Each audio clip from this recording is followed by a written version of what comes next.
Asia कपमधील Bharat Pakistan सामन्यावरून आता वादंग उठला आहे। संजय राऊत यांच्याकडून जय शहांचं नाव न घेता इशारा देण्यात आला आहे। गुजरातमध्ये सर्वात जास्त सट्टेबाजी चालते, त्या सट्टेबाजांसाठी मॅच भरवता का असा सवाल संजय राऊत यांनी उपस्थित केलाय। क्रिकेटपटूंवर मोदी शहांचा दबाव असावा असं राऊत यांनी म्हटलंय। ज्या देशाविरुद्ध तुम्ही युद्ध पुकारलेलं आहे त्या देशाबरोबर क्रिकेट खेळायचे, या देशातले लोक तिथे जाणार मॅच बघायला। अमित शहांचे सुपुत्र, गुजरातचे सुपुत्र कोणते जय शहा हे दुबईत भारत पाक क्रिकेट सामन्याला बसणार ITमध्ये असं बरं का।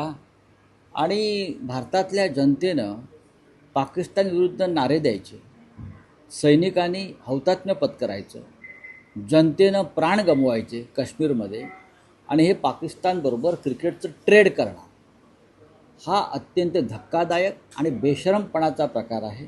बहुदेशीय स्पर्धा ज्या असतात त्यामध्ये भारताने खेळू नये ही भूमिका भारताचे खेळाडू आणि खेळावर प्रेम करणं यांच्यावर जाचक राहील।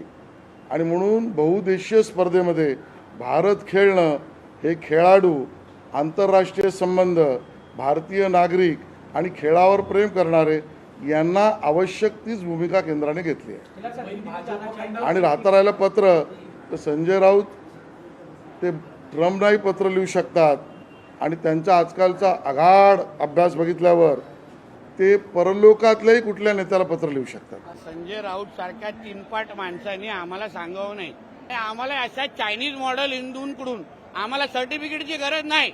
आणि फक्त एवढं सांगावं, इंडिया पाकिस्तानच्या मॅच मध्ये ते इंडियाच्या बाजूने असणार, त्या पाकिस्तानच्या बाजूने बुरका घालून उभा राहणार। इतरही बातम्यांचा आढावा घ्यायचा